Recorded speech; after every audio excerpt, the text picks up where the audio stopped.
안녕하세요. 슬로우터입니다. 오늘은 간헐적 단식과 관련된 이야기를 해보려고 합니다. 제가 10kg 이상을 감량하면서 사용했던 다이어트 방법 중에 하나가 간헐적 단식인데요. 저는 하루에 16시간은 공복을 유지하고 8시간 동안만 식사를 하는 간헐적 단식을 해오고 있습니다. 그런데 보통 간헐적 단식은 간헐적 폭식으로 이어지는 경우가 많잖아요. 하지만 저의 간헐적 단식이 폭식으로 이어지지 않고 오히려 식습관 개선에 도움을 줄 수 있었던 이유를 여러분들과 공유해 보려고 합니다. 첫째, 간헐적 단식 적응기를 가졌기 때문이다. 저는 다이어트를 시작하기 전에 술 약속도 진짜 많고 야식도 정말 자주 먹는 좋지 않는 식습관을 가지고 있었는데요. 이런 상태에서 바로 16시간 공복, 간헐적 단식 이렇게 급격스럽게 변화를 주고 간헐적 단식을 시작하진 않았었어요. 첫 번째 주에는 야식이랑 술만 끊는 거를 목표로 하고요. 야식으로 진짜 먹고 싶었던 거를 아침에 일어나자마자 먹었었어요. 근데 그런데도 야식을 끊어서 그런지 의식하지 않아도 공복 시간이 꽤 길게 이어지긴 하더라고요. 그리고 두 번째 주에는 공복 시간을 최소 14시간 정도 이상 유지해보자 이렇게 마음을 먹고 배가 좀 덜 고파서 좀 더 유지해볼 수 있을 것 같다라고 싶은 날들에만 15시간, 16시간 이런 식으로 시도를 해보기도 했었는데요. 이런 식으로 급격히 변화를 주는 게 아니라 차츰차츰 간헐적 단식에 적응을 해서 그런지 16시간 공복을 유지하는데 생각보다 무리 없이 적응을 할 수 있었던 것 같습니다.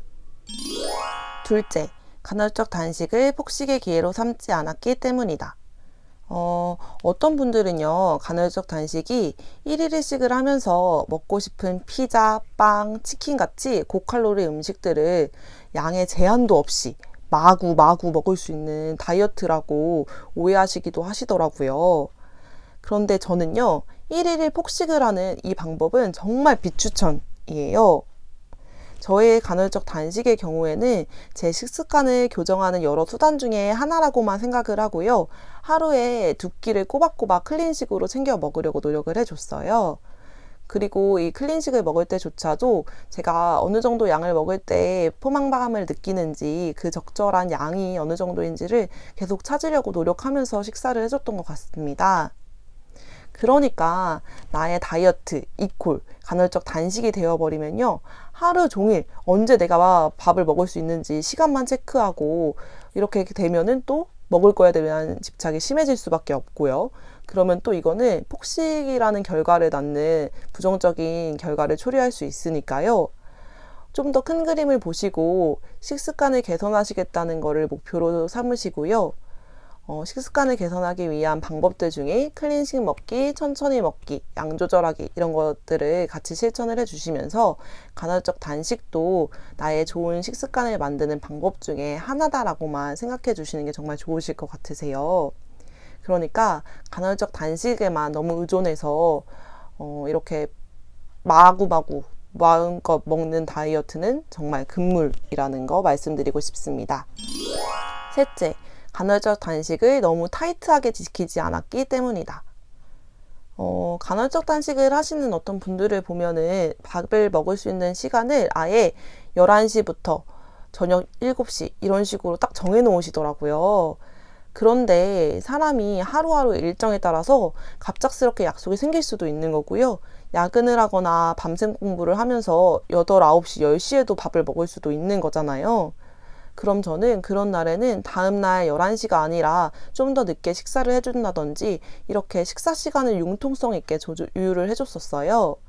그리고 꼭 공복 시간을 16시간을 꽉꽉 채워야 된다는 강박을 가지지 않았었는데요.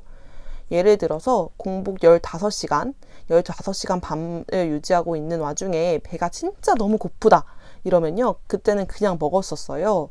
제 생각에 16시간을 다 채우고 보상심리에 폭식을 하는 것보다는 그날은 공복 시간을 30분, 1시간 유지를 덜 하더라도 적당 양을 먹는 게 훨씬 낫다고 생각을 해요.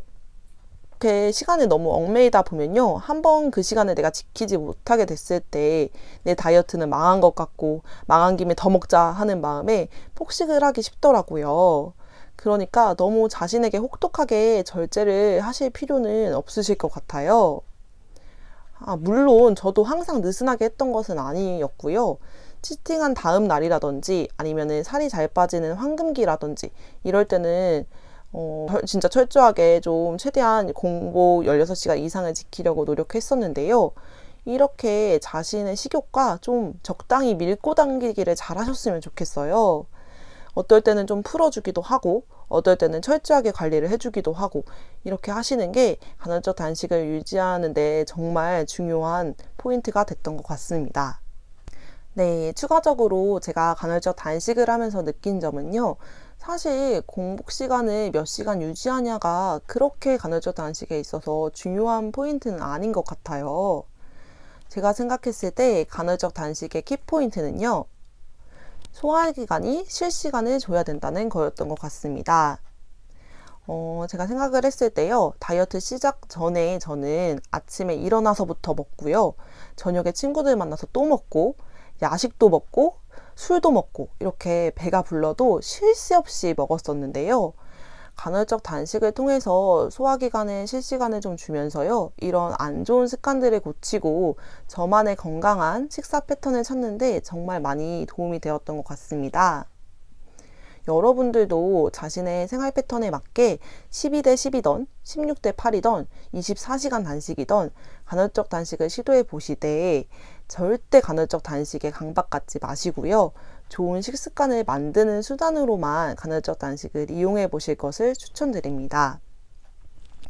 그런데 사람마다 각자 잘 맞는 다이어트 방법은 다르실 수 있는 거니까요. 간헐적 단식을 시도해 보셨을 때 계속 폭식으로 이어지기만 한다면 그때는 간헐적 단식을 바로 멈추실 것을 추천드릴게요. 오늘도 제 영상 시청해 주셔서 정말 감사드리고요. 다음 시간에는 합의 탈출 방법으로 돌아올 테니까요. 구독과 알람 설정하셔서 절대 놓치지 말아주세요. 그럼 여러분 오늘도 건강하고 행복한 하루 보내시길 바랍니다. 감사합니다.